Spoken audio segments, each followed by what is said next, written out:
Hey everybody, I hope you've had a great first week in the class.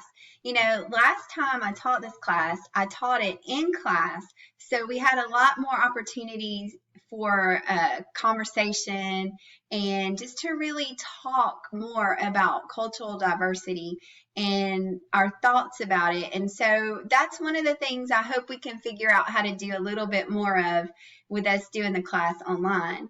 But what I wanted to do today is just to talk to you a little bit about cultural diversity. We're not going to get into any deep conversations today, but I want to talk about really thinking outside the box about cultural diversity. And, I wanted to look at some definitions that different dictionaries and stuff provide as we start to think about this.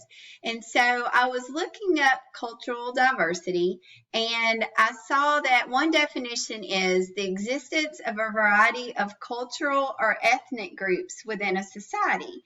And I started thinking, that's what we usually think about when we think about cultural diversity is gender, race, different things, area of where people live, the country kind of thing, or maybe within our own state.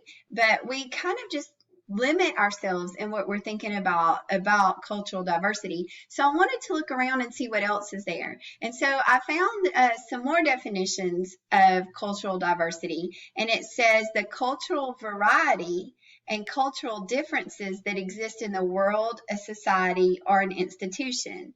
And then another definition it offered was the inclusion of diverse people in a group or an organization. And so that made me start thinking about that definition about the cultural variety and differences that exist in our world, a society, or an institution. And I started thinking about school, your classroom even. There's so much more. There's so many more differences within your classroom than just gender, race, and maybe we're the part of regional kind of things. And so I want us to start thinking a little bit more. I looked at the definition of the word culture in Merriam-Webster to see what it says, and it says the customary beliefs, social reforms, and material traits of a racial, religious, or social group. The set of shared attitudes, values, goals, and practices that characterizes an institution or an organization. The set of values, conventions, or social practices associated with a particular societal characteristic. And so another one was the integrated pattern of human knowledge, belief, or behavior that depends on the capacity for learning and transmitting knowledge to different generations, following generations.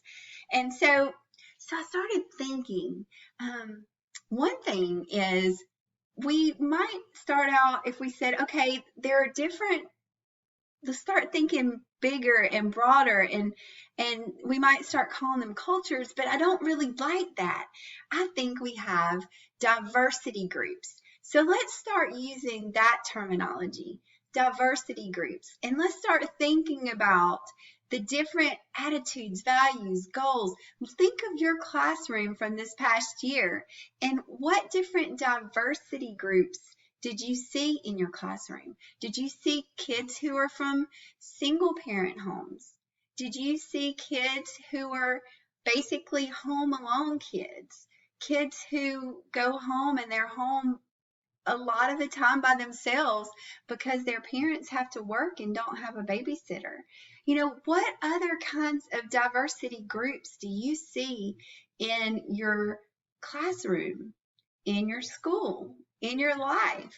And so I really want to challenge you this week.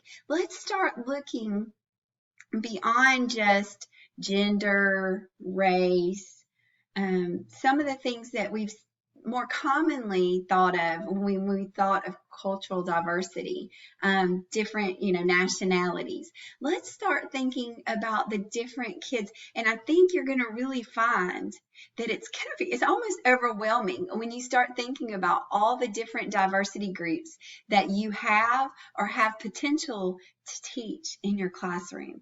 So I'm going to start out with some fun things this week. I hope they're fun. I think they're fun. And but I think this is a really cool opportunity for us in this class to just really expand our thinking, expand some of our definitions, and to really learn more and to consider how we can really bring in our different diversity groups and really bring in some understanding into our classrooms that we may never have had the opportunity to do before. So I hope you have a great week. I'm looking forward to hearing from you about your thoughts about this, and I'm excited about this term and how it can change all of our ideas about teaching.